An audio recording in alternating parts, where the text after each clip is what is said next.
¿Podría morir Hugo Chávez? Claro que sí, cualquier persona puede morir en cualquier momento. Si además esa persona tiene cáncer, seguramente sus posibilidades de morir sean mayores. ¿Quién no ha conocido lo que significa el cáncer en amigos, en familiares o incluso en sus propias carnes? Pero el problema con Hugo Chávez no es este. Alguien podría decir que el problema con Chávez está en las implicaciones que podría tener el fallecimiento del presidente de la República Bolivariana de Venezuela. Pues yo opino que tampoco sería para tanto. Todo el mundo sabe que antes o después, según lo que establezca la ley venezolana, habría elecciones y los venezolanos, como llevan haciendo desde hace tiempo, elegirían a su presidente. El problema no es ese. El problema es que algunos quieren matar a Chávez antes de tiempo, porque creen que eso les daría la ocasión de conseguir lo que no consiguieron en el golpe de Estado del 2002, ni con todo el dinero invertido en desestabilizar una de las democracias más saludables del mundo. En España conocemos bien a esos enemigos de la democracia. ABC, ese periódico que nunca ha dejado de ser en el fondo un periódico franquista, citando fuentes de inteligencia cubana, me pregunto si su fuente será Carromero, que se ha pasado un tiempo en Cuba, ha publicado partes médicos anunciando la muerte clínica del presidente. La Razón, publicación que ni siquiera llega a la categoría de periódico, por cierto, Maruenda, a ver si das la cara de una vez, insiste en llamar dictador a un presidente con más apoyo popular del que nunca haya tenido un presidente español.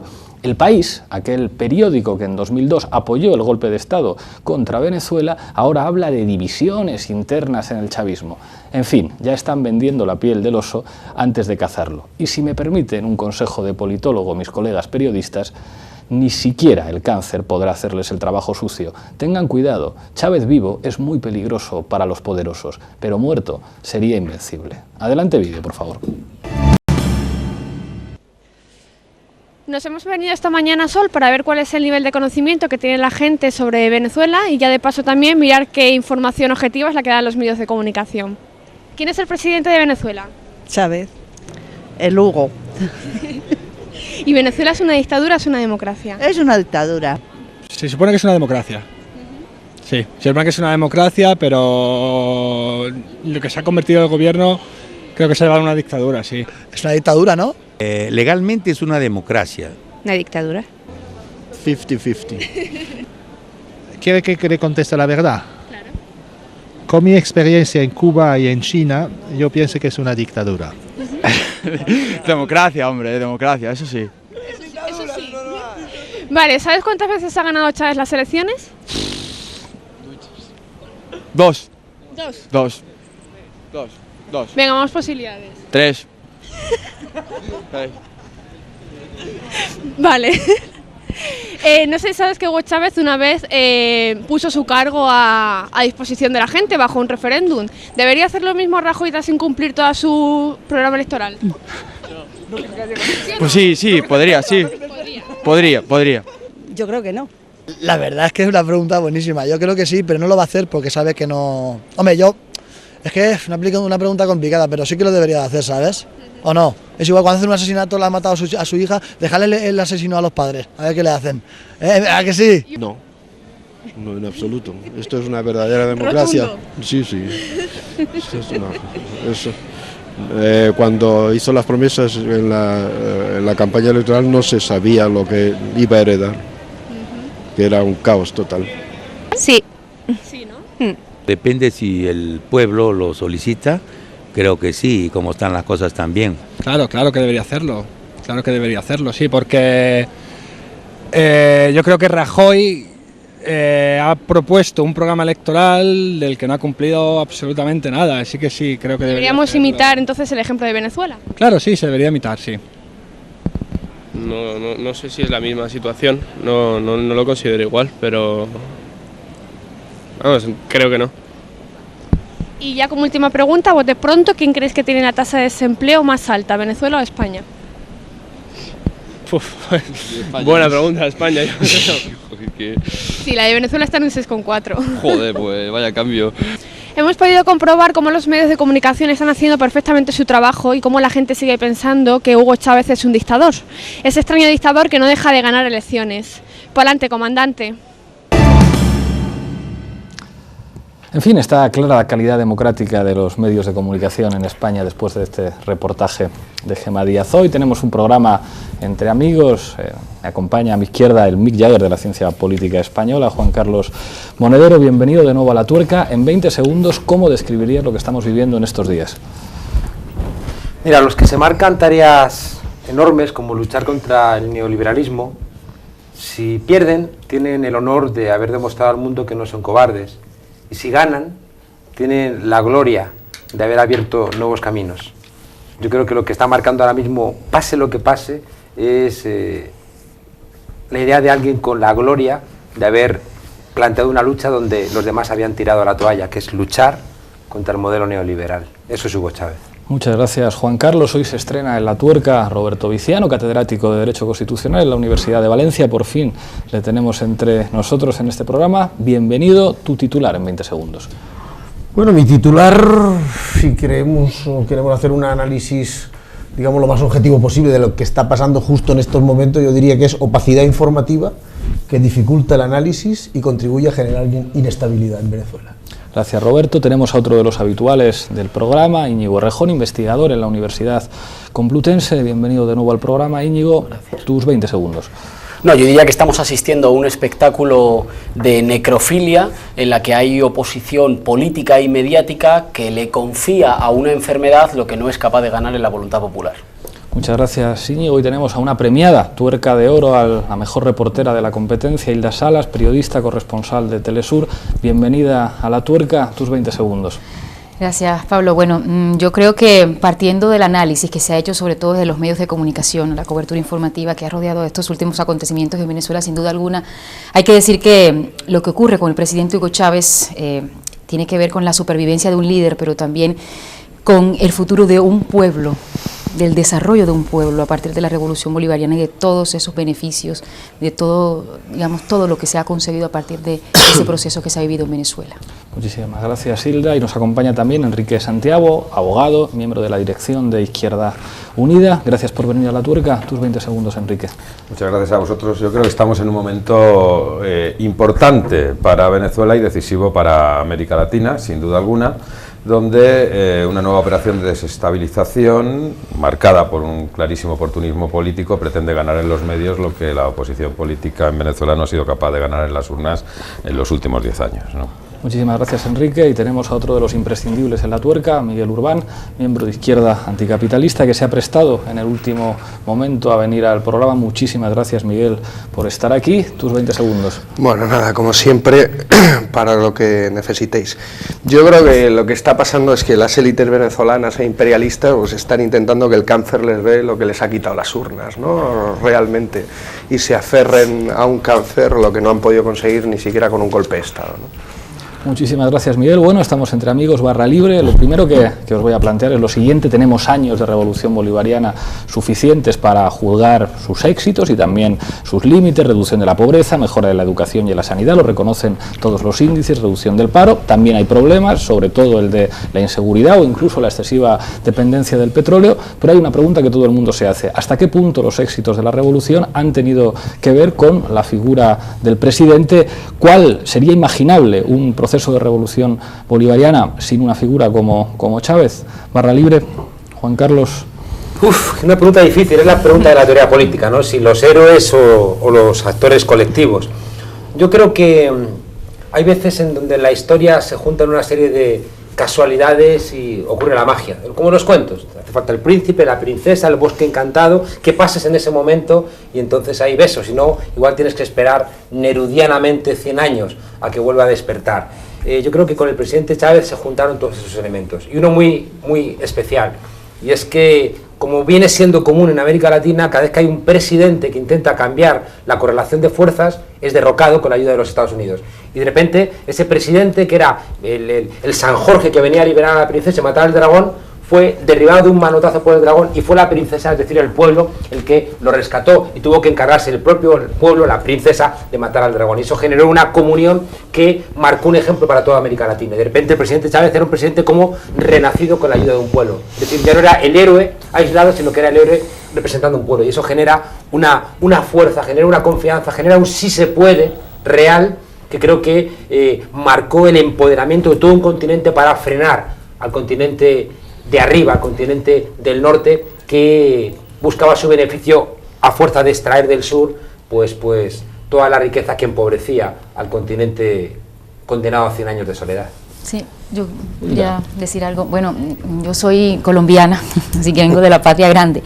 Quería hacer un aporte. Antes de la llegada del presidente Hugo Chávez al poder, la figura de Bolívar significaba un referente importante para nosotros, ¿no?, en la región, pero a partir del momento en que la revolución bolivariana comenzó a presentarse con esa fuerza que ha alcanzado y que todavía mantiene, yo creo que sin duda alguna se demostró que el presidente Hugo Chávez es un referente importantísimo, y su figura va a permanecer en el tiempo y se va a fortalecer en el tiempo, porque sigue siendo un importante referente que está aliado a ese gran papel que cumplió Bolívar en su momento y que el presidente Hugo Chávez ha visibilizado, ¿no? Entonces eso es muy importante para nosotros, y yo creo que ha hecho también una gran contribución en ese mismo sentido para la integración latinoamericana. Ha sido muy importante eso. Rejón. No, yo creo que al discutir desde España y al discutir desde Europa sobre Venezuela, igual que sobre otros procesos latinoamericanos, yo creo que una cosa que dificulta la discusión, que despierta suspicacias, es la cuestión del hiperliderazgo, ¿no? Que es una cosa que hace que incluso muchas personas progresistas como que tengan una suerte de escrúpulo o de prejuicio al acercarse a ese escenario. Yo creo que hay que entender dos cosas. Asumiendo que los hiperliderazgos tienen ventajas y acarrean muchos límites. Pero hay que asumir dos cosas. Una, digamos que todo liderazgo es una relación de negociación entre representantes y representados. Así que el que representa es capaz de seguir siendo líder en la medida en que encarna algunas de las aspiraciones de los que son representados. Y si lo deja de hacer, deja de ser líder. Es decir, que ahí hay una relación de representación democrática. En segundo lugar, que Chávez llega al poder en un momento de profunda crisis y fragmentación de la política, de las identidades sociales, de clase, ideológicas, así que es en torno a ese nombre propio que se aglutina un campo político muy amplio que nadie había conseguido articular hasta entonces.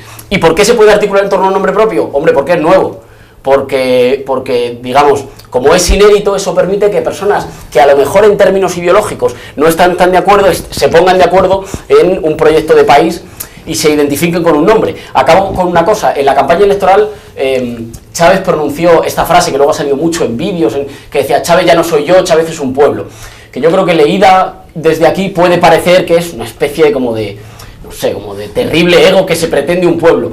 Yo creo que lo que estaba diciendo es un proceso político muy interesante, con el que se puede estar de acuerdo o no, pero que hay que entender, que es que el nombre propio de Chávez ahora designa una identidad política en Venezuela, que tendrá que sobrevivir a la persona que lo ha encarnado, y ese es otro reto, pero que yo creo que el chavismo como identidad política ha llegado a Venezuela para quedarse. ¿Y él? No, sí, yo coincido sobre todo en la última cuestión de Íñigo, ¿no? Que no es Chávez, es el pueblo. O sea, yo creo que eso sí que es muy importante. El que ha realizado los procesos, el que en cierta medida se ha liderado, se ha empoderado, ¿no? Y una cuestión que yo leí hace poco, por ejemplo, en Los Jacobinos Negros, ¿no? Que decía que los líderes los crea el pueblo, ¿no? Al final es un poco lo que decía Errejón antes, ¿no? De hecho, sin ir más lejos, los propios jacobinos negros fueron los que ayudaron, impulsaron a Bolívar, ¿no? Algo que no es muy conocido aquí en España, ¿no? Entonces yo creo que eso es muy importante comprenderlo, porque eso nos permitirá ver la fortaleza del proceso una vez a lo mejor no esté Chávez, no ahora, pero sí eso puede pasar, ¿no? Yo creo que eso es muy importante. Ahí veremos verdaderamente qué límites ha podido tener el proceso, ¿no? Y qué fortalezas son los que actualmente tiene, que eso yo creo que es innegable, ¿no? Lo que pasa es que normalmente la derecha ataca mediáticamente tanto, o sea, el otro día en la SER fue desnable ver la comunicación del día que creo que hacía Juan José Millás, creo que era el que la hacía, que era, o sea, con Chávez acaba la rabia, ¿no? O sea, muerto el perro, muerto la rabia, ¿no? Y decía, después viene Cuba y después vendrá toda Latinoamérica, ¿no? O sea, yo creo que era verdaderamente vergonzoso. Ahí es donde veremos... La izquierda del Grupo Prisa. Claro. Sí, sí, no, y además sí. La o sea, lo digo para que veamos el Grupo Prisa. que en esta tesitura hablar de debilidades del proceso es muy complicado también desde la izquierda transformadora, ¿no? Porque no es el momento de criticar ciertos procesos, sino de ver cómo arropar, sobre todo en donde estamos, ¿no? Pero yo creo que habrá que ver esas limitaciones y ver cómo se solventan, ¿no? Cómo ese pueblo lo solventa, y si no está Chávez, que creen otros Chávez, otros instrumentos y otras energías en torno a eso, ¿no? Bueno, yo soy de la opinión de que el proceso político y social venezolano hubiera sido imposible de que se llevara a cabo sin la figura de Chávez. O sea, es absolutamente imposible cualquier otro escenario, ¿no? Otra cosa es que a lo largo del tiempo en el que el presidente Chávez ha estado liderando ese proceso político y social, bueno, pues han generado otros liderazgos y se ha generado también una asunción de protagonismo de la sociedad, del pueblo, ¿no?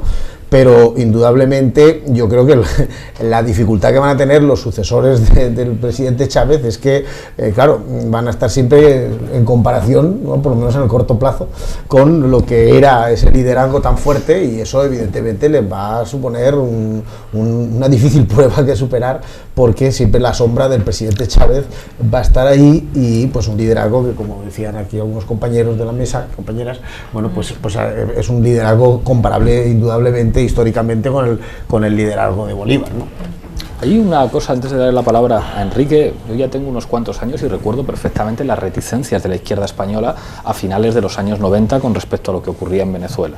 Y es verdad que la izquierda española y europea se tuvo que curar de su eurocentrismo, que recelaba de todas esas formas políticas que no adquirían los colores y los estilos de la izquierda tradicional europea, que podía tener sus secretarios generales, pero siempre su partido. Y es verdad que aprendimos muchas cosas, pero surge el interrogante de si será posible que exista una izquierda en Venezuela sin formas de liderazgo, delegados por el pueblo, renegociados con el pueblo, que tengan esas mismas características, cuando no necesariamente emergen figuras que, pues casi por cuestiones de personalidad y de coyuntura histórica, puedan asumir ese mismo papel.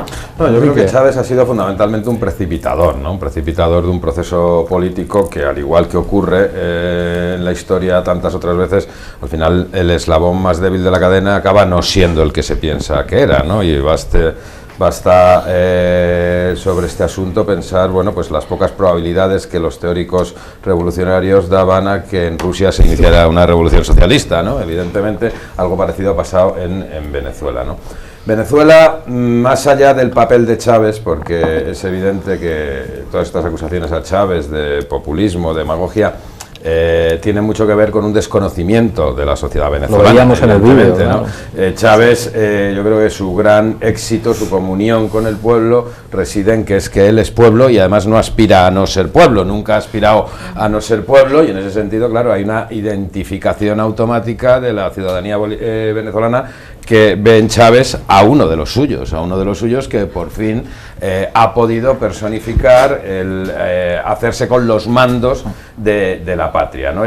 Quiero decir, es un caso único en la historia, es el único presidente repuesto tras un golpe por su pueblo. O sea, el pueblo lo coge en volandas y lo repone en el palacio. Con la ayuda de los paracaidistas. Sí, con la ayuda de los paracaidistas, pero en ese momento ya está el pueblo rodeando el Palacio de Miraflores, paralizando cualquier posible intervención de las otras fuerzas militares, de la oposición. Es un ejemplo pocas veces visto en la historia. En ese sentido, yo creo que efectivamente Chávez ha hecho tanto como Bolívar por la unidad de América Latina, y desde luego en menos tiempo ha hecho mucho más, y eso es algo, bueno, muy importante, ¿no? Y más allá de Chávez, bueno, pues Chávez obviamente, y eso es ley de vida, pues acabará desapareciendo ahora o más tarde, pero yo creo que no hay que perder de vista que Chávez ha conseguido impulsar, o el proceso bolivariano ha conseguido impulsar también un polo político que va más allá del Partido Socialista Unificado de Venezuela, que su centro es el Partido Socialista Unificado de Venezuela, pero que también en torno al Partido Socialista Unificado de Venezuela se han conseguido articular importantes alianzas con otras fuerzas políticas, que parece que va a ser más difícil que dejen de estar en una estrategia, que en qué se resume, pues en apostar porque la democracia también puede ser socialista. Eso de que la democracia solamente puede ser capitalista, pues es algo que no sabemos muy bien dónde está escrito y por qué nos lo tenemos que creer, ¿no? Y esa es la diferencia esencial, que probablemente tiene que ver con lo que tú estabas diciendo antes, esa incomprensión de la izquierda europea, que parece no haber caído, ahora ya a fuerza de errar, obviamente va cayendo, parece no haber caído en que es que la democracia también puede ser socialista. Quisiera hacer un matiz, y es que fíjate que se ha solido criticar de populismo a todo este proceso de reinvención democrática en América Latina. Y ha sido un concepto que ha sido utilizado peyorativamente. Vino la Clau a intentar construir una idea del populismo que a mí no me parece correcta en el caso de Venezuela, porque la idea que es un significante vacío donde cada cual cuelga lo que quiere, yo creo que en el caso de determinados líderes es todo lo contrario. De hecho, son significantes tan llenos que les dan golpes de Estado. Es decir, a lo mejor son vacíos para los que cuelgan en su percha, pero el poder tradicional, eso que se llama las oligarquías, sabe perfectamente quiénes son porque les dan golpes de Estado. Yo creo que el populismo es un proceso de acumulación política primitiva. Es decir, cuando llega el presidente Chávez, es que hay un 70% de gente que no son ni ciudadanos, porque son invisibles. Tú tienes que reinventarte todo ese cemento. Y ahí aparece el presidente Chávez con una manera diferente que necesariamente sorprende a estos arrogantes europeos que piensan en términos institucionales. Claro, pero que hay una cosa de Chávez que marca la diferencia. ¿Por qué le odian tanto, aparte de cuestiones geopolíticas obvias? O sea, cualquiera que implementara en Venezuela y en América Latina... Porque han conseguido resultados. Claro, pero además de por los resultados, hay algo en la personalidad de Chávez que no soporta a los norteamericanos, que no soporta a los europeos. Hay una inquina mediática, mira que han tratado de ridiculizar a Evo Morales, mira que lo han intentado con Cristina Kirchner, que lo han intentado con Correa, pero con Chávez es un odio particular. Mezcla de indio y negro dirigiendo una potencia petrolera. O sea, ya es bastante ofensivo. Vamos. Listo. Y listo, pero no que termine. Y potencia petrolera. Chávez, yo siempre lo he repetido. Eso es muy importante. Que creo que hay una cosa muy importante de Chávez, y es que él no dijo que el proceso iba de chavismo, sino que tuvo el coraje de decir que el proceso iba de socialismo. Entonces eso sienta las bases para muchas otras cosas. Porque si el proceso es chavista, desaparece Chávez y se termina. O de repente pasa a ser reinterpretable como ocurría con Perón. En cambio, si el presidente dice, esto va de socialismo, no puede haber chavistas de derechas, chavistas de izquierdas, pero no puede haber socialistas de derechas. Y por tanto el presidente deja un legado, creo que bastante claro, que está en desarrollos legislativos, en los partidos del polo democrático, en la propia conciencia de la gente, y es lo que hace también, ya digo, tener un discurso que asusta, porque si tú te reúnes con Clinton, eso que alguna vez hemos comentado, se reúne con Clinton y Clinton le dice al presidente Chávez, le doy las gracias por permitir en nombre del plan Colombia que la Fuerza Aérea Norteamericana sobrevuele el territorio venezolano. Y dice Chávez, no, tranquilo, yo también quiero darle a usted las gracias que en nombre del mismo plan Colombia usted permita a la Fuerza Aérea Venezolana sobrevolar el territorio norteamericano, ¿no? Y Clinton dice, no, eso no es así, pues entonces lo otro no va a ser. Pero es un tipo que les habla de tú, que no está loco, sino que tiene un discurso y que, como bien planteáis, además es zambo y es feo y viene del pueblo y suda, ¿no? Y todos dicen, esto es intolerable, ¿no? Es como, es el trompetista negro de la canción que se va a llevar a las hijas de la buena sociedad, ¿no? Y eso les asusta profundamente. Sí, hay algo que me gustaría analizar en este momento, y es cómo se ha hecho a nivel internacional para desprestigiar a la figura del presidente Hugo Chávez, y además todo su trabajo, todo ese gran esfuerzo que se ha hecho desde la revolución bolivariana, y es sin duda alguna esa matriz mediática preconcebida que se ha venido trabajando desde una manipulación muy bien estructurada a nivel internacional, y que eso se puede evidenciar, lo veíamos ya en el reporte que ustedes presentaban al comienzo del programa, se puede comprobar fácilmente aquí en España, en Europa, en Estados Unidos.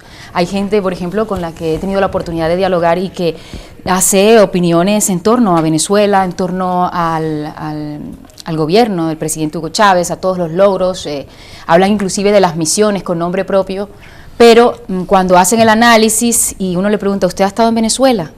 No. ¿De dónde ha obtenido usted esa información? No, pues eso yo lo vi en las noticias. Pero no tienen una información de base, no conocen lo que hay de fondo, y sin embargo repiten como loros todo lo que los medios de comunicación, esas grandes cadenas, dicen a diario. Y yo creo que, bueno, aparte de que estoy en Telesur, creo que esa precisamente ha sido una gran contribución que se ha hecho desde la Revolución Bolivariana a través de Telesur, permitir darle voz a quienes no la tienen, presentar todas esas informaciones que antes no hacían parte de la agenda informativa porque no le interesaba a los demás que se difundieran. Entonces, me dicen, pues, muchas gracias, Hilda, me dicen de realización que tenemos al teléfono a Iñaki Anasagasti, senador del Partido Nacionalista Vasco. Don Iñaki, buenas noches. Muy buenas noches. Pues mire, usted sabe que nosotros le admiramos mucho en esta tertulia, a pesar de las diferencias, y sabemos que usted conoce muy bien Venezuela y que es usted muy crítico con Chávez, conoce muy bien el país, usted es de hecho medio venezolano, ha visto las elecciones. A pesar de las diferencias, ¿a usted no le parece un tanto inadecuado que ciertos medios españoles insistan, los medios de la derecha española, en presentar al presidente de Venezuela como un dictador? Vamos a ver, yo mire, hablando del conocimiento de Venezuela, me acabo de cenar una hallaca, no sé usted. Sí, aquí conocemos bien Venezuela también. Además, debajo de mi casa hay un sitio donde se venden hallacas y a 7 euros, bastante caras, pero están buenísimas. Bueno, le contesto a su pregunta. En primer lugar, yo creo que hay que constatar dos cosas. El presidente Chávez está enfermo y yo quiero que se cure. Yo creo que cualquier bien nacido quiere que se cure y no le desea mal a nadie. Yo no le deseo ningún mal al presidente Chávez. En segundo lugar, el presidente Chávez ganó el 7 de octubre las elecciones presidenciales. En tercer lugar, el presidente Chávez tenía que haber jurado su cargo, el 10 de enero, pero su situación física no se lo permite. Esos son los hechos, ¿no? Ahora, con eso se puede construir pues lo que sea. Yo lo único que pediría, en todo caso, es que yo creo que el gobierno venezolano, que es un gobierno no acostumbrado a hablar con la oposición, así como nosotros aquí hablamos con el Partido Popular, con Izquierda Unida, con Amayur, es decir, estamos hablando todo el día todos con todos. Allí en Venezuela no se habla. Es decir, hay dos trincheras y yo creo que habría que establecer puentes para que la gente se hable, en primer lugar. En segundo lugar, yo creo que el presidente Chávez tiene que seguir siendo presidente, ha ganado las elecciones y hay un formalismo que tiene que cumplir y que eso el Tribunal Supremo ha dicho pues que la manera que se tiene que cumplir, pues muy bien. Yo la verdad es que lo miro con una cierta distancia y ahora, si ocurre algún hecho significativo en todo esto, pues indudablemente habrá que convocar elecciones y entonces hay que se presenten los partidos políticos y que ganen mejor y punto. Y yo creo que hay que mirarlo con una cierta frialdad. Bueno, a mi juicio, don Iñaki, ha dado usted una lección de talante democrático a buena parte de la derecha española, en un país en el que se insiste en no reconocer que el presidente Chávez es un presidente constitucional, democráticamente elegido. Voy a invitar a los tertulianos de esta noche a que le dirijan alguna pregunta. Le va a hablar Juan Carlos Monedero, profesor de Ciencia Política en la Complutense. Buenas noches, señora Lasagasti. Usted ha podido seguir por los medios de comunicación, tanto los de aquí como los de allí, ataques furibundos a la presidencia, cosas que usted sabe que si aquí se hicieran en la misma medida contra el jefe del Estado, implicarían pena de cárcel para que los profiriera y seguramente también incluso la clausura del periódico. Los medios de comunicación son la voz de la oposición en Venezuela y muchos de los representantes de esa oposición siguen siendo los de siempre que participaron, firmaron el decreto de Carmona, es decir, que pertenecen a la vieja guardia. ¿No cree usted que para que realmente haya un juego de oposición real y convincente en Venezuela debiera dejarse de lado toda esa vieja guardia y haber un recambio generacional de gente que realmente asuma la Constitución de Venezuela como su Constitución y no tenga como objetivo central regresar al pasado? Bueno, yo he estado reviso todos los días las portadas, no tengo más tiempo, ¿no? Del Universal y del Nacional. Y bueno, ahí he visto que se han puesto los hechos en la portada, pero cada uno ha expresado su opinión, ¿no? Yo creo además también que Capriles es una novedad dentro del panorama político venezolano, el gobernador de Miranda, ¿no? Por tanto, yo creo que están dadas las condiciones para que haya otro clima. Yo creo que el clima está muy envenenado, pero no por esta situación de ahora, sino que viene de antes. Usted lo sabe mejor que nadie, porque usted y yo incluso coincidimos en unas elecciones, no sé si fue en el revocatorio o en elecciones legislativas de hace una serie de años. Pero yo la verdad es que tampoco lo veo con ese alarmismo. Yo entiendo que la oposición tiene que criticar y lo que dice usted respecto al jefe del Estado, fíjese si aquí nosotros, yo personalmente, yo con el rey de España hago todo lo posible por escuchar sus mensajes y sus entrevistas y luego criticarlos, ¿no? Yo creo que cuidado no se le vaya usted a atragantar la yaca. No se me atraganta, ¿qué va? Todo lo contrario. Muchísimas gracias don Iñaki por atendernos. Esperamos tenerle pronto aquí en el plató. Sí, yo tengo que coincidir con la semana que viene tenemos pleno en el Senado. Mañana tengo que ir a la Comisión de Asuntos Iberoamericanos del Senado, donde también se va a tratar el asunto de Venezuela y también se va a tratar de otros temas, ¿no? Ya sabe usted que tenemos una Comisión de Asuntos Iberoamericanos en el Senado donde se hace un seguimiento mucho de la política de España en relación con América Latina. Nos consta. Pues muchísimas gracias, don Iñaki. Buenas noches y a disfrutar esa digestión. De acuerdo, gracias.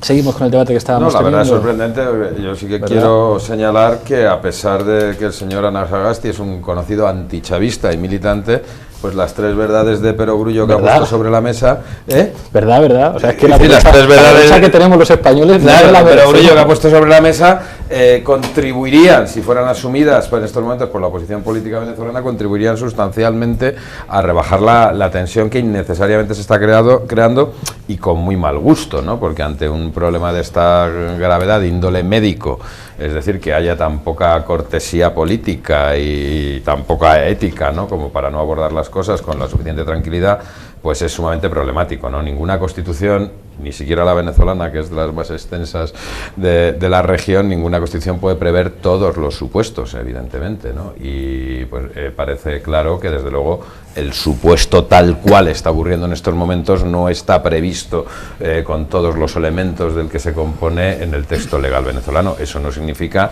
que el texto legal tenga las suficientes posibilidades como para dar una salida dentro de la institucionalidad, respetando sobre todo esa voluntad democrática, porque no perdamos de vista que no es ya las elecciones presidenciales del 7 de octubre, ¿no?, que efectivamente hace bien poco que han sido, es que no hace un mes que han sido las últimas elecciones en Venezuela, donde se ha ratificado el resultado de esas elecciones del 7 de octubre y con unos porcentajes muy similares, ¿no?, a las que se obtuvo todo ese frente, todo ese movimiento en torno al Partido Socialista Unificado de Venezuela en las elecciones presidenciales, ¿no? Y eso es lo que cualquier demócrata debe tener muy en consideración y anteponer ante cualquier otra cuestión, ¿no? Yo creo que es curioso, o sea, sobre todo lo que decía antes, ¿no?, de cómo están intentando conseguir lo que no han podido conseguir en las urnas, ¿no? O sea, de hecho, la oposición llama mañana a salir a la calle, ¿no? En cierta medida, el mensaje de trasladar como a defender la Constitución, porque declaran inconstitucional que Chávez no se presente al cargo, ¿no? Justamente una Constitución que nunca han defendido, sino que han aborrecido, ¿no? O sea, cómo se pueden agarrar a ciertas cuestiones, ¿no? Y yo creo que mañana es un día importante, y yo creo que lo mejor que puede hacer el movimiento bolivariano en Venezuela es avanzar en el proceso. O sea, yo creo que no hay que estar a la defensiva, yo creo que no es el momento de que la derecha pueda utilizar esto para desestabilizar, sino andar en procesos como autoorganización obrera de la producción en Venezuela, que ya ha habido intentos y yo creo que se tiene que trabajar ahí, el tema de la autoorganización de los barrios, el control democrático sobre el conjunto de las instituciones. Yo creo que eso, ahondar en eso, es oponerte a lo que pueda salir mañana en plan revolución naranja en las calles de Venezuela. Yo creo que es lo más importante. Roberto. Hombre, a mí me parece que, volviendo al tema de por qué Chávez ha sido tan molesto para los Estados Unidos y para, en general, la burguesía incluso nacional venezolana y las burguesías del continente latinoamericano, España y otros lugares, creo que hay, además del factor que antes se comentaba, obviamente, de su extracción social y de otras cosas de ese calibre, yo creo que hay dos elementos que también inciden mucho en ese odio, ¿no? Uno de ellos, para mí el más importante en ese sentido, es el que es una persona que no transa con las oligarquías. Y eso para ellos es inaceptable. De hecho, la oligarquía venezolana se ha beneficiado también de la expansión económica que ha tenido el país y por lo tanto está haciendo mucho dinero, pero sin embargo, en principio tendrían que hacer un análisis diciendo, bueno, pues este proceso me conviene porque yo he ganado mucho más dinero ahora, o importantes sectores de las clases medio altas y altas del país están ganando mucho dinero dentro del proceso político y social chavista, y sin embargo no soportan el hecho de que no se cuenta con ellos. O sea, ese tema. Hay una anécdota, si me consideras, que el propio Chávez me contaba una vez en una cena que tuvimos con algunos invitados internacionales, y él decía, miren, yo cuando gané las elecciones por primera vez en el año 98, nos convocó a una cena el señor Salvatierra, presidente de uno de los bancos más importantes, los grupos bancarios más importantes de Venezuela, y a una cena con unas 10 personas, las 10 grandes fortunas de Venezuela, estaban Cisneros, en fin, los grandes grupos económicos de allí, del país, y bueno, pues aparte de alabarme mucho y decirme que era un genio de todo tipo y tal, cuando llegó los postres, Salvatierra, que era el anfitrión, bueno, pues sacó un papel y dijo, mira, Hugo, sabemos que tú no sabes mucho de economía, entonces, bueno, lo que hemos pensado es que te vamos a dar una lista de ministros para que ocupen los puestos económicos y que puedas hacer una gestión razonable y que contribuya pues a que seas un gran líder político, ¿no? Y dice, bueno, yo lo que me quedé tan sorprendido realmente y me di cuenta que es que esto es lo que hacían todas las veces que ganamos presidente. Lo que hacen en todos los países, se reúnen los banqueros. Entonces decía, claro, yo cogí el papel y dije, bueno, pues nada, muchas gracias, lo tendré en cuenta, muy amables y tal.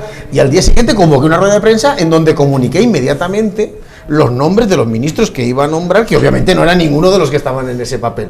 Claro, ese primer día ya se produce la ruptura con esa oligarquía que hasta el momento estaba acostumbrada a colocar los ministros del gobierno. O sea, el presidente era una cosa puramente simbólica, una marioneta, y claro, eso yo creo que es intolerable. Y la segunda cuestión, y disculpar, la segunda cuestión que también yo creo que preocupa mucho a los Estados Unidos y también a las burguesías nacionales latinoamericanas y de otras partes del planeta, es que además Hugo Chávez, a diferencia de otros líderes izquierdistas latinoamericanos, yo creo que tiene una visión geoestratégica, ¿no?, de expansión que los demás no tienen. Los demás están preocupados de consolidar su proceso dentro de su país, pero Hugo Chávez desde el primer momento tenía claro que al tiempo que hacía el proceso en su país tenía que contribuir a que hubiera una rebelión de los pueblos de América Latina, porque la única manera de conseguir consolidar un proceso de cambio que tuviera cierta capacidad de pervivencia era con un movimiento global y no solamente en un país, ¿no? Un viejo debate de si es posible el socialismo en un país, pero yo creo que esos son dos elementos también,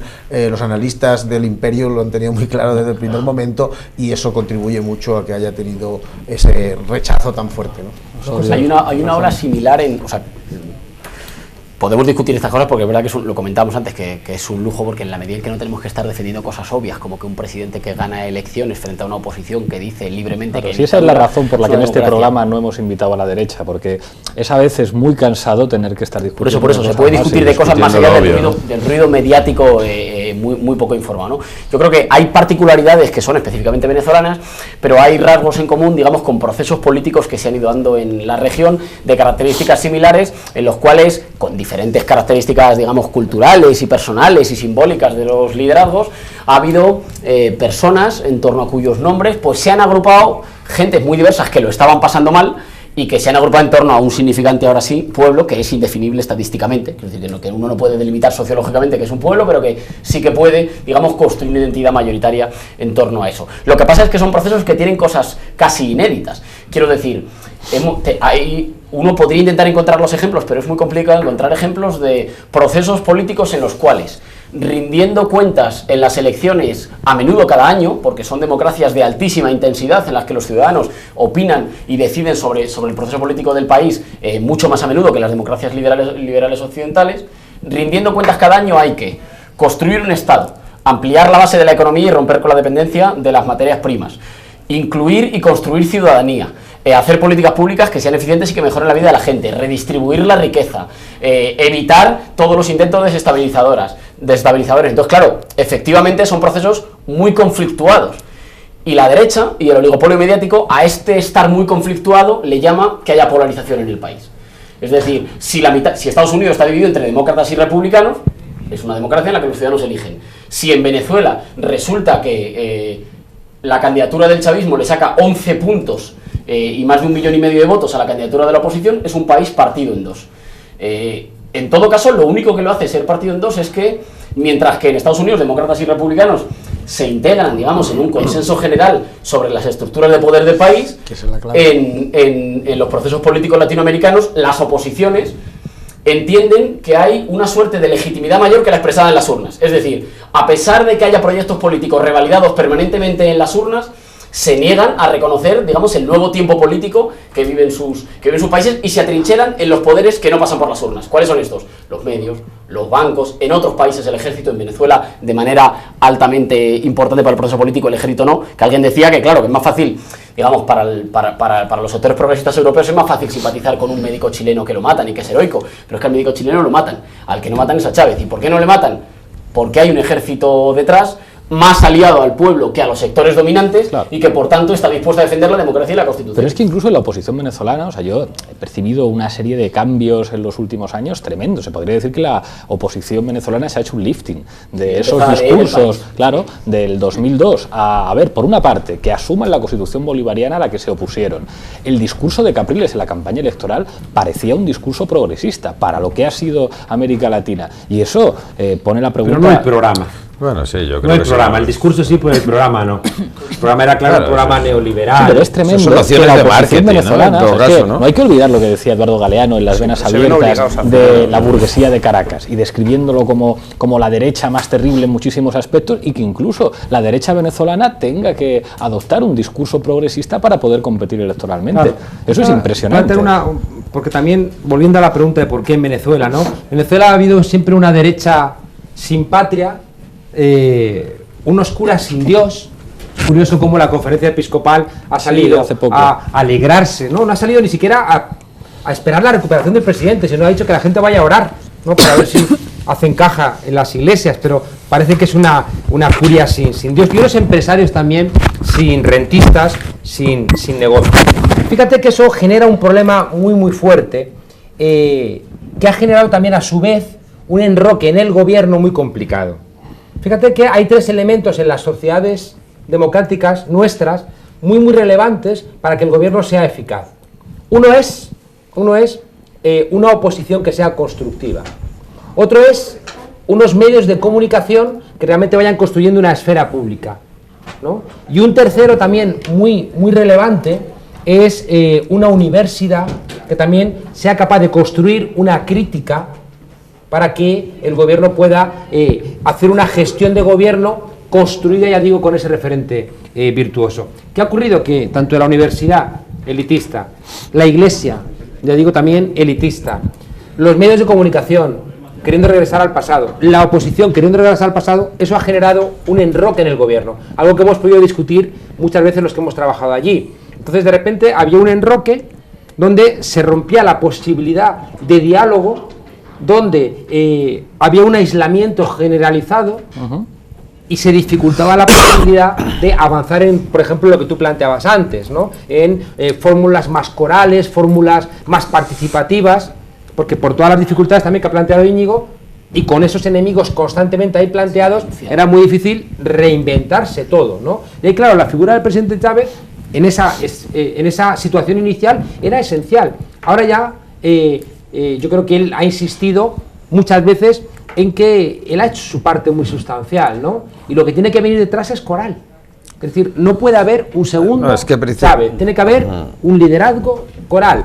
Los partidos del pueblo democrático tienen que funcionar, los ministros tienen que funcionar, los dirigentes políticos tienen que funcionar. No, es que yo iba a decir que este proceso lo que ha puesto de manifiesto es que Venezuela tiene una importancia geoestratégica mucho mayor de la que pensábamos muchos y de la que pensaban los propios venezolanos, ¿no? Salvo los Estados Unidos, obviamente, que siempre lo han tenido muy claro, ¿no? Y eso tiene que ver con esa oligarquía tan peculiar que de aperitivo toma whisky, que consume más whisky casi que el Reino Unido, y que el weekend se lo pasa en Miami sí o sí, ¿no? Y algo por tradición desde hace décadas, es decir, una oligarquía sumamente sumisa y cumplidora de las indicaciones de los Estados Unidos.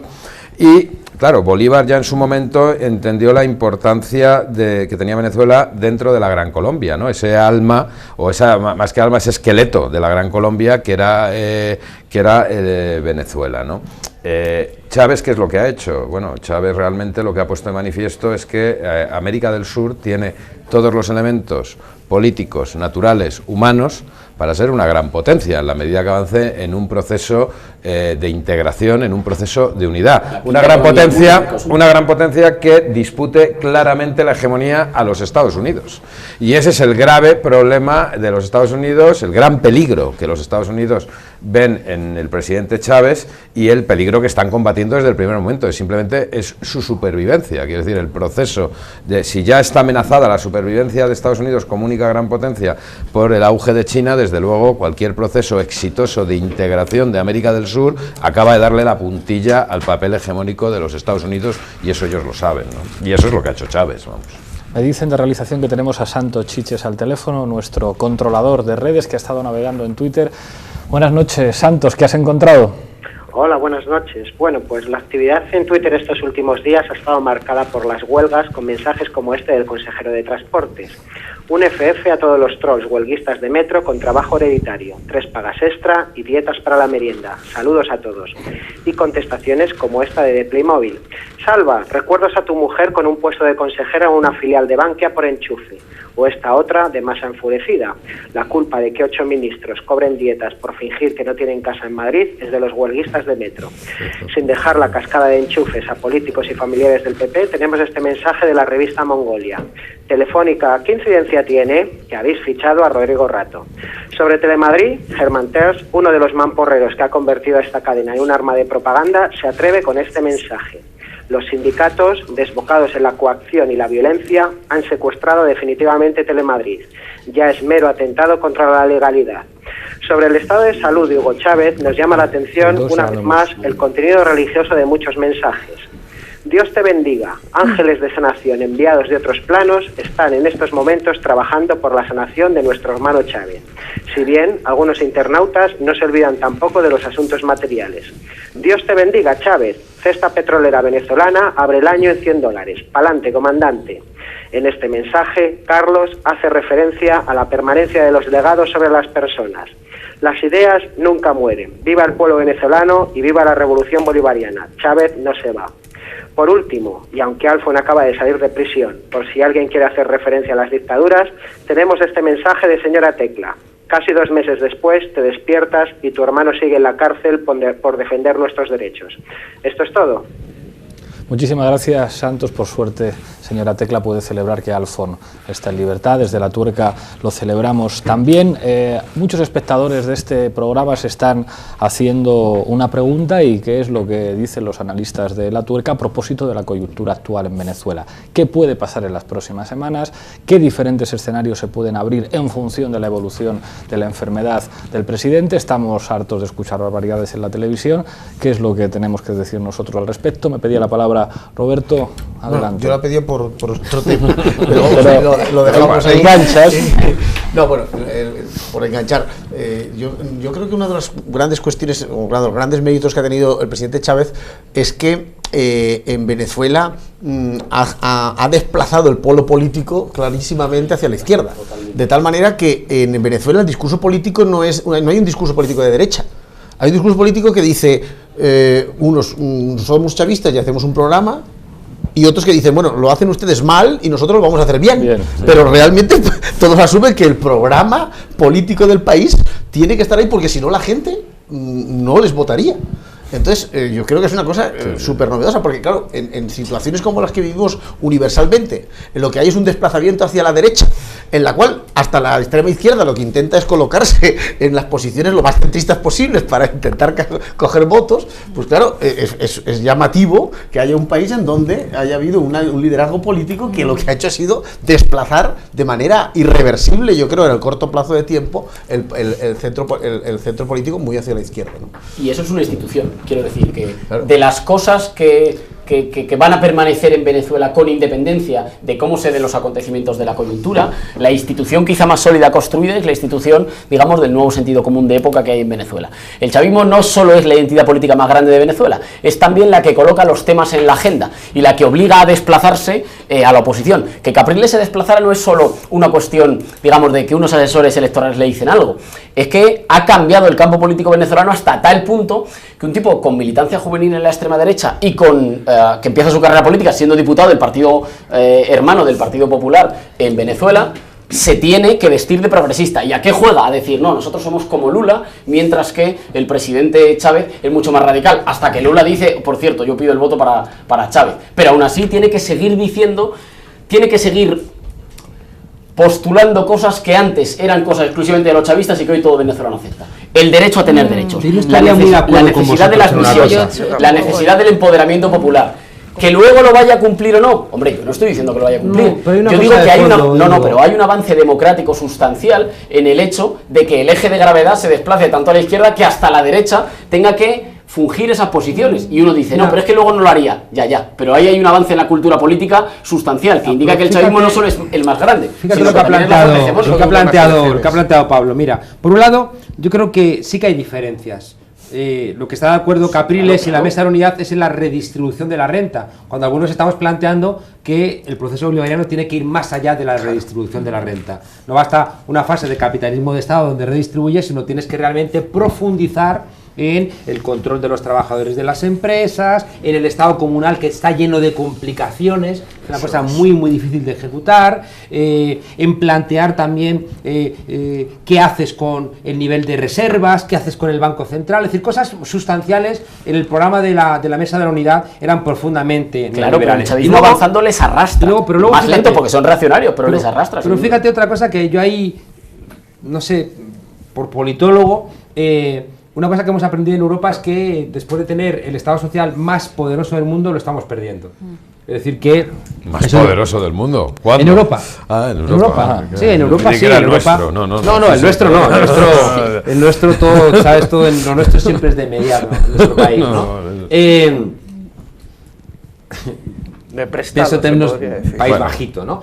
No, decía que en términos de la teoría política, ¿no? Planteaba que los derechos sociales eran jerárquicos, indivisibles y que eran lineales y que no había marcha atrás. No es cierto. Estamos viendo que los derechos sociales se pierden y que por tanto cuando uno se olvida que las luchas de hoy son los derechos de mañana, se pierden. Y eso genera un escenario muy importante ahora. En Venezuela la pregunta que planteaba Pablo sigue siendo cierta. El presidente Chávez, lo hemos visto los que hemos trabajado con él, es decir, ha sido capaz de generar un impulso que ha movido a todo un continente. Lo hemos visto. Es decir, el presidente Chávez en algunos determinados momentos, no teniendo la presidencia de UNASUR, ha tenido que presionar para evitar un golpe de Estado, por ejemplo, en Bolivia o en Ecuador, cuando la presidencia de UNASUR parecía que tenía sus problemas. Es decir, ese impulso del presidente Chávez, pase lo que pase, no va a poder tener la misma fuerza, tiene que ser sustituido también por un pueblo que tiene que hacer sus deberes. Y ahí hay problemas pendientes profundos del pueblo venezolano. Es decir, yo creo que hay que poner encima de la mesa y discutir cómo es un país rentista, donde no hay una esfera pública, donde lo público sigue siendo... Pero la pregunta decía Pablo, ¿qué va a pasar ahora? ¿No? Que es lo que decía. Yo, esto en 2 minutos, mi apuesta es que en unos días esta crisis se va a evaporar. Y se va a evaporar además porque... hombre, por favor, ayer y hoy... y tú, una enfermedad. Quiero decir que eso forma parte del discurso desestabilizador de la transición. En los sistemas democráticos no hay transición. Hay una evidente crisis política generada por la oposición que está cuestionando. No ha hecho nada. Como con la huelga no se ha atrevido a celebrarla.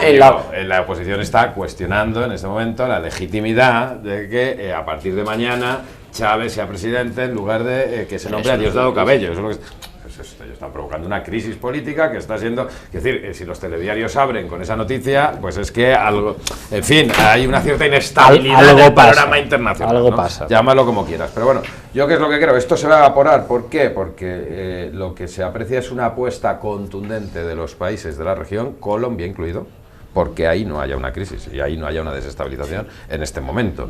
Y eso, la prueba del algodón va a ser mañana la presencia de los dirigentes de los distintos países de América Latina en los actos, sí, los que fueren, institucionales en todo caso y en la vía constitucional que se van a desarrollar en Caracas. Si esa presencia es importante, como yo creo que va a ser, la crisis dura Brasil, lo que duran los actos. Lo ha dejado clarísimo. Exactamente. Pero, ¿cuál es la última reflexión que quiero hacer? Claro, que el asunto es que ya el proceso bolivariano iniciado por Chávez es algo que atañe, y además afecta positivamente a la inmensa mayoría de los países de la zona, incluso aunque no tengan la misma posición política. Quiero decir, Santos en su vida se ha visto en una como esta. O sea, la posibilidad de que Santos, el representante de la oligarquía más rancia y clásica colombiana, esté en estos momentos pensando que va a pasar a la historia como aquel que ha puesto fin a 50 años de conflicto armado, obviamente esa ganancia no se la rienda a nadie, Santos. Y eso Santos sabe que depende no solo de Chávez, sino del gobierno bolivariano de Venezuela, eso es evidente. Roberto, Miguel y Errejón. Bueno, yo creo que efectivamente coincido con el criterio de que me parece que la crisis en el corto plazo va a acabar, ¿no? Pero yo creo que ahí va a comenzar el verdadero problema, ¿no? Y es el tema de una gestión de un país sin el liderazgo del presidente, en un país en donde habitualmente la gran, digamos, disculpa de las ineficiencias que por supuesto también tiene el proceso era siempre, bueno, pero es que el presidente no defiende esto, no le cuentan, le engañan. En cambio, esa válvula, digamos, de garantía que había antes de que aunque algún ministro o algunos responsables políticos hicieran mal las cosas, luego al final la gente siempre decía, bueno, bien, pero es que al final por lo menos Chávez tiene clara la conducción del proceso, a dónde vamos, etcétera, y lo que tiene a veces son malos colaboradores, ¿no? Bueno, es que ahora ya eso no va a haber, porque ahora los colaboradores son los que van a tomar el protagonismo y por lo tanto si no lo hacen bien de una manera colectiva, como decía Juan Carlos, ¿no? De una manera coral, bueno, pues ya no va a haber a quién recurrir para frenar un poco el descontento popular, ¿no? Miguel. Yo deseo que el presidente no esté en la primera línea, ¿no? Pero que siga estando ahí como un referente al cual acudir, es decir, que siga siendo como el referente. Que no se nos muera, hombre, que no se nos muera. Eso es un deseo que tenemos más, ¿no? Que vamos trabajando ahí. Vamos mal de tiempo, Miguel. Evidentemente, y una sorpresa. Evidentemente, bueno, aquí en esta mesa nadie quiere que muera Chávez, pero sobre todo no queremos que muera el proceso que se ha iniciado, ¿no? Que yo creo que transgrede la propia figura política de Chávez, ¿no? En ese sentido, yo creo que sí que va a haber, y sí se está intentando que haya una crisis política. Yo creo que eso es manifiesto. O sea, que hay un intento claro. Veremos mañana no solo la presencia de dirigentes latinoamericanos, sino cómo la oposición se echa a la calle, ¿no? Yo creo que eso también puede ser importante, a ver si al final cumplen ese tipo de cuestiones. Pero ¿qué nos puede quedar después de Chávez? Que yo creo que es importante. Decías la anécdota, ¿no?, de las grandes fortunas, ¿no? Bueno, el problema es que las grandes fortunas siguen aspirando a poner a los ministros de Economía. El problema es que o se echa un órdago a esas grandes fortunas y entonces se ahonda en el proceso, que es lo que decía Juan Carlos, o al final, tarde o temprano, seguirán poniendo a los ministros de Economía. Hay un problema de dualidad de poderes. Entonces, es o el pueblo o la oligarquía. Y yo creo que ahí es donde hay que ahondar, y donde tiene que ahondar el proceso, y eso es lo que le puede dar la energía que no tendrán a lo mejor con la figura, sin la figura de Chávez. Eso es lo que puede ahondar en un proceso de contra la oligarquía, en donde tenemos que entender que la oligarquía, aunque se vista de seda, aunque se vista de izquierdas, oligarquía se queda. Porque es que, sí, evidentemente, pero el problema es que está lo que decía Juan Carlos, dura unas elecciones. Es que dura unas elecciones, que aquí la sanidad era inmutable hasta hace poco y todo el mundo la defendía, y mira cómo la están atacando por temas ideológicos claramente. Entonces yo creo que ahí es la cuestión fundamental, cómo solventar eso, cómo dar nuevas energías, y eso solo puede ser ahondando en un proceso socialista. Dentro de las dificultades del televisivo, o sea, del formato televisivo, no, a veces hacen que uno tenga que simplificar, pero yo creía que lo dábamos por entendido. No estaba diciendo que la derecha se haya hecho de repente partidaria del proceso revolucionario, democrático y popular en Venezuela. Decía que la fuerza cultural e intelectual del chavismo obliga a sectores más a la derecha a hacer como que se ponen a la izquierda, mientras que aquí sucede al revés. Eso es una victoria intelectual y política. Con respecto a lo que ¿qué puede pasar? Yo creo que va a haber una quiebra de la realidad paralela como la que vivimos en las elecciones del 7 de octubre presidenciales, o como las que vivimos en las elecciones regionales en diciembre, que es una realidad mediática construida en paralelo a la realidad social y política del país. ¿Os acordáis que decían todos los medios y todos los expertos y todas las encuestas que Capriles iba a ganar en Venezuela? Y resulta que eso se quebró al chocar con la realidad política venezolana. Va a ocurrir una cosa similar, y está ocurriendo ya. Mientras que hay un discurso sobre la crisis política y la transición, lo que ha sucedido es que el Poder Legislativo ya se ha pronunciado el Poder Judicial, mañana a 10 habrá una sesión normal y habrá que ir en el medio plazo a un proceso de elecciones. Ese es el reto en el corto plazo, unas elecciones que el chavismo tendrá que ganar sin Chávez, y en ese sentido tendrá un bautismo. Y en el largo plazo sigue habiendo retos en el sentido de un horizonte de transformación socialista y democrática. Roberto, 20 segundos, que si no, no da tiempo a la sorpresa. Yo creo que la gran desgracia, enlazando con los que también comentaba el compañero, la gran desgracia de la oposición venezolana es que si en algún momento llegara a ganar, no puede hacer lo mismo que puede haber hecho el Partido Popular aquí. Porque aquí el Partido Popular tiene una legislatura entera para poder aplicar el programa, de tal manera que cuando termina la legislatura, en fin, ya está muy cambiado el panorama político y social. Allí son revocables. Pero allí no. porque allí efectivamente existen mecanismos constitucionales en los cuales tú puedes revocar a los dirigentes, y por lo tanto cuando comiencen a tomar medidas que sean impopulares, que contradigan el discurso teórico que han hecho, se van a encontrar con un revocatorio, y esta vez el revocatorio sí que lo va a perder el presidente de la República, y son ellos los que están claro. en la presidencia de la Tenemos República. una sorpresa, que por desgracia no es que entre el presidente Chávez al teléfono, lo hemos intentado, pero no ha sido posible, pero algunos seguidores de La Tuerca nos han pedido que repongamos unas imágenes de un programa de televisión en Caracas en el que estaba Juan Carlos Monedero y entró el presidente Chávez en directo. Tenemos el vídeo preparado. Adelante vídeo, por favor. Pero tenía días que no te veía y te oía. Juan Carlos, bienvenido. ¿Cuándo llegaste, hermano? Pues llegué hace 3 días, presidente, a decirme también a mí mismo que la democracia sigue estando muy presente en Venezuela, y que si hay alguno que piensa que su enfermedad significa debilidad, algunos tenemos claro que es todo lo contrario, y que me da mucha alegría como español, como europeo, sentir este proceso mío, y presidente, decirle que para adelante, y que sepa usted que lo que significa este proceso, cada vez hay más gente que desde la calle lo entiende, así que cuídese mucho, sigue usted muy fuerte, porque cada vez va a hacer más falta Venezuela, América Latina y su ejemplo en este proceso que estamos teniendo en marcha en Europa. Gracias, Juan Carlos. Yo te ruego que me salude de mi corazón y de mis brazos a esa legión de amigos y amigas en España, en Europa. Yo, a pesar de estas dificultades repentinas que estamos asumiendo como nunca antes jamás, desde la profundidad del alma, del cuerpo, de las reflexiones, del amor, de la voluntad, pues he estado muy pendiente de la situación de Europa, del norte de África, del mundo, y lamento mucho por una parte la dificultad en Europa, pero ya tú sabes, ustedes tienen años alertándolo. Alguien habló de, ¿quién fue? Los Roberto hablaron del latenazo como el caracazo, ¿no? Es el capitalismo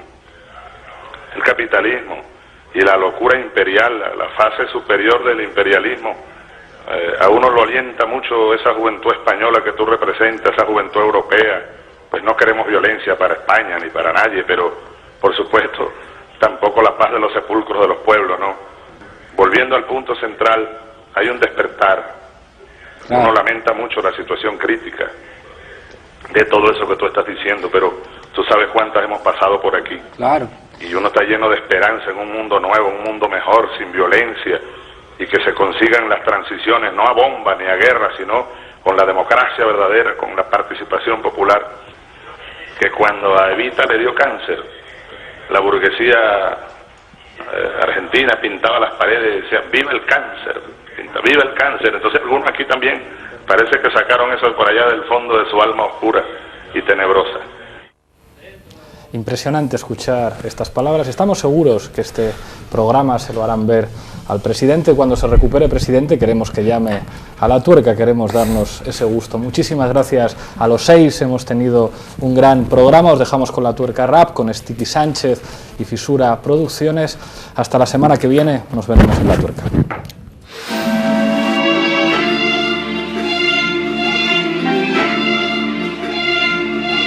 Vienen engañados desde tiempo atrás, tú sabes.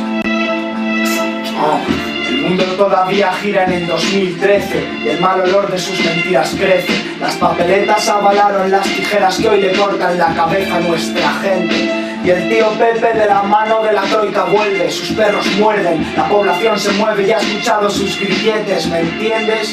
Hablo de enseñar los dientes, precarios y burlantes, estudiantes, no clientes. Los medios mienten, te venden el hype, te dicen no te quejes, esto es lo que hay, seguid el régimen. Dejad que os exterminen los que por vosotros deciden. No es una crisis, es un crimen. Circos mediáticos y cortinas de humo, chicos flacos y chicas en el depósito con algún moratón. La fruta de la pasión podrida por la España de patria y religión. On and on desde el blanco y negro, tiempos peores. He visto ovejas rodeando a los leones. Desisto, gobierno hará que no reciba golpes, así que resisto y combato sus recortes. Fuck. Fisura Rap, Sticky Sánchez, para La Tuerca. Y ya tú sabes, las calles arden, son nuestras. Ya tú sabes, Los nombres ya te los sabes, no voy a decírtelos, no voy a arriesgarme. Los nombres ya te los sabes. Los nombres ya los sabes, no voy a arriesgarme a que me metan en la cárcel como a Pablo Hasél. Los nombres ya los sabes, no voy a arriesgarme a que me metan en la cárcel como a Pablo Hasél. Fuck.